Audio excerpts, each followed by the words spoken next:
భారత రాజ్యాంగ నిర్మాత డాక్టర్ బిఆర్ అంబేద్కర్ గారి 133వ జయంతి సందర్భంగా నర్సాపూర్ చిల్డ్రన్స్ పార్క్లోని ఆయన విగ్రహానికి పూలమాల వేసి నివాళులర్పించారు మెదక్ జిల్లా కాంగ్రెస్ పార్టీ అధ్యక్షులు ఆంజనేయులు గౌడ్. ఈ సందర్భంగా వారు మాట్లాడుతూ భారత సమాజాన్ని సమూలంగా ప్రజాస్వామీకరించిన ఏకైక గొప్ప సాంఘిక విప్లవకారుడు, విద్యావేత్త, మేధావి, రాజ్యాంగ రూపకర్త, బహుముఖ ప్రజ్ఞాశాలి డాక్టర్ బిఆర్ అంబేద్కర్ గారి సేవలను స్మరించుకోవాలని తెలిపారు. ఈ కార్యక్రమంలో నర్సాపూర్ ఎంపీపీ జ్యోతి సురేష్ నాయక్, మాజీ ఎంపీపీ శ్రీనివాస్ గౌడ్, నర్సాపూర్ బ్లాక్ అధ్యక్షులు రిజ్వాన్, నర్సాపూర్ పట్టణ అధ్యక్షుడు ఆంజనేయులు గౌడ్, గోమారం వెంకటరెడ్డి, కర్ణాకర్ రెడ్డి, నర్సాపూర్ మండల మహిళా అధ్యక్షురాలు వినోద, నర్సాపూర్ మండల వర్కింగ్ ప్రెసిడెంట్ ఉదయ్ కుమార్, నాయకులు తదితరులు పాల్గొన్నారు.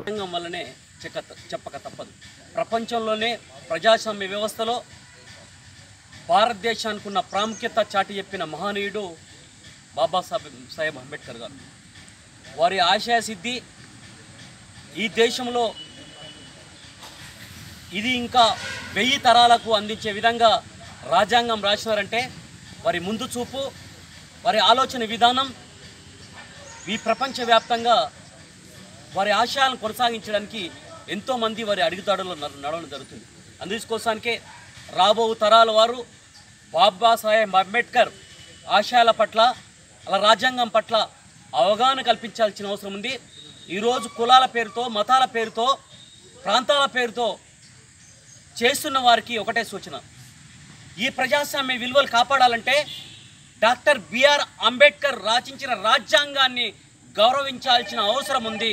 కులం లేదు, మతం లేదు. ఈ మతాన్ని సృష్టించుకుంది దేవుడు. మనుషులను సృష్టిస్తే మనుషులు మతాన్ని సృష్టించి అల్లకల్లోలం చేస్తున్నారు. అందుకోసానికే యువకులు కానీ, మేధావులు కానీ, కర్షకులు కానీ, కార్మికులు కానీ డాక్టర్ బిఆర్ అంబేద్కర్ ఆశయాలు కొనసాగించడానికి అందరు కంకణబద్దులై ఈ ప్రజాస్వామ్య విలువలు కాపాడాలని కోరుకుంటున్నాను. మరిన్ని అప్డేట్స్ కోసం మా ఛానల్ని సబ్స్క్రైబ్ చేయండి.